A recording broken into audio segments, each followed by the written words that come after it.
Hello student, তোমরা যারা 2024-এ উচ্চ মাধ্যমিক পরীক্ষা দেবে এবং তোমাদের রাষ্ট্রবিজ্ঞান সাবজেক্টটা আছে, তোমাদের জন্য আজকের ক্লাসটা খুবই গুরুত্বপূর্ণ।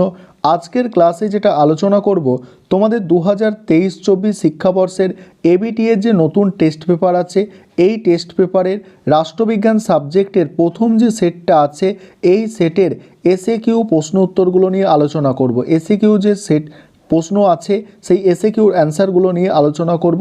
এটা এসি 1 নম্বর পেজ, এসি 1 নম্বর পেজে তোমরা পেয়ে যাবে। দেখো 1 নম্বর প্রশ্ন, সুয়েজ সংকট কবে দেখা দেয়? 1956 খ্রিস্টাব্দে সুয়েজ সংকট দেখা দেয়। অথবা প্রশ্নটা দেখো, কিউবা সংকট কবে দেখা দেয়? 1962 খ্রিস্টাব্দে কিউবা সংকট দেখা দেয়। তারপরে দেখো, কোন সম্মেলনকে ঠান্ডা লড়াইয়ের সূত্রপাত হিসাবে চিহ্নিত করা হয়? পটসডাম সম্মেলনকে ঠান্ডা লড়াইয়ের সূত্রপাত হিসাবে চিহ্নিত করা হয়। নেক্সট প্রশ্ন আছে, দাঁতাত ও ঠান্ডা লড়াইয়ের মধ্যে প্রধান পার্থক্য কী? দাঁতাত কথার অর্থ হলো উত্তেজনার অবসানের চেষ্টা করা, অর্থাৎ উত্তেজনাকে কমানোর চেষ্টা করা।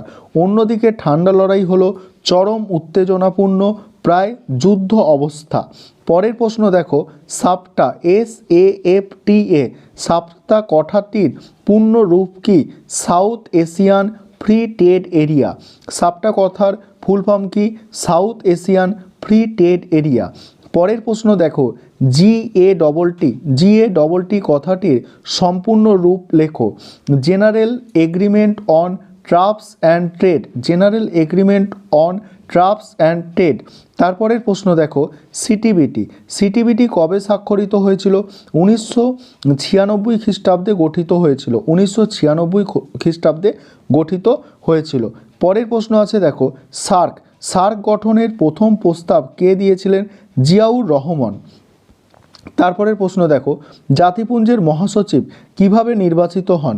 জাতিপুঞ্জের মহাসচিবের পদটি নিরাপত্তা পরিষদের সুপারিশে সাধারণ পরিষদ কর্তৃক 5 বছরের জন্য নিযুক্ত হয়। তারপরে প্রশ্ন, সম্মিলিত জাতিপুঞ্জের সনদে কতগুলি ধারা আছে? সম্মিলিত জাতিপুঞ্জের সনদে 111টি ধারা আছে। 111 অর্থাৎ 111টি ধারা আছে। এটা অ্যান্সারটা ভুল আছে। তারপরে প্রশ্ন দেখো, সম্মিলিত জাতিপুঞ্জের যৌথ নিরাপত্তার নীতি কি? আন্তর্জাতিক ক্ষেত্রে যদি কোনো রাষ্ট্র অথবা রাষ্ট্রজোট অন্য কোনো রাষ্ট্র অথবা রাষ্ট্রসমূহের ওপর আক্রমণ চালায়, তবে আক্রান্ত রাষ্ট্রের নিরাপত্তা রক্ষার জন্য অবশিষ্ট রাষ্ট্রসমূহের কর্তৃক আক্রমণকারীদের বিরুদ্ধে যে সম্মিলিত ব্যবস্থা নেওয়া হয় তাই যৌথ নিরাপত্তা। তারপরে প্রশ্ন, বর্তমানে অছি পরিষদের মোট সদস্য সংখ্যা কত? অছি পরিষদের মোট সদস্য সংখ্যা হচ্ছে 5। ঠিক আছে। তারপরে প্রশ্ন, বর্তমানে সম্মিলিত জাতিপুঞ্জের সদস্য সংখ্যা কত? সদস্য সংখ্যা হচ্ছে 193টি দেশ। তারপরে প্রশ্ন, সাধারণ সভার প্রতিটি সদস্য রাষ্ট্র কটি করে ভোট দিতে পারে? একটি করে ভোট দিতে পারে। পরের প্রশ্ন আছে, সাধারণ সভাকে বিশ্ব নাগরিক সভা কে বলেছেন? গেটেল। এটা হচ্ছে গেটেল হবে, গেটেল বলেছেন। ঠিক আছে, গেটেল বলেছেন। তারপরে প্রশ্ন, অভিলেখ আদালত কি? যেসব আদালত নিজের অবমাননার জন্য শাস্তি দিতে পারে তাকে অভিলেখ আদালত বলে, যেমন হাইকোর্ট আর সুপ্রিম কোর্ট। পরমাদেশ কথাটির অর্থ কি? ল্যাটিন শব্দ। দেখো, পরমাদেশ কথাটির অর্থ হলো আমরা আদেশ করি। এইটুকু লিখলেই তোমাদের হবে, পরমাদেশ কথার অর্থ হলো আমরা আদেশ করি। তারপরে দেখো, কোন পদ্ধতিতে ভারতের সুপ্রিম কোর্টের বিচারপতিদের অপসারিত করা যায়? ইমপিচমেন্ট পদ্ধতিতে। পরের প্রশ্ন আছে, সংবিধানের কত নম্বর ধারায় ভারতীয় রাষ্ট্রপতি আর্থিক জরুরি অবস্থা জারি করতে পারে? 360 নম্বর ধারা। তারপরে দেখো, স্বাধীন ভারতের যে কোনো অঙ্গরাজ্যের শাসন বিভাগ কাদের নিয়ে গঠিত হয়? অঙ্গরাজ্যের শাসন বিভাগ রাজ্যপাল এবং রাজ্য মন্ত্রিসভাকে নিয়ে গঠিত হয়। তারপরে প্রশ্ন আছে দেখো, সমমর্যাদা সম্পন্ন ব্যক্তিদের মধ্যে অগ্রগণ্য বলে কাকে অভিহিত করা হয়?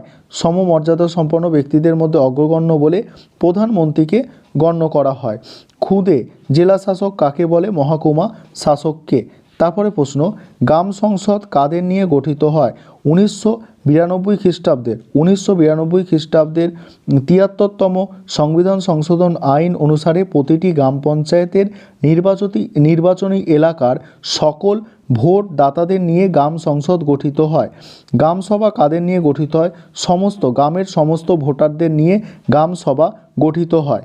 এই ছিল তোমাদের প্রথম যে সেটটা আছে AC1 পেজে, এই সেটের এসএকিউর সমাধান।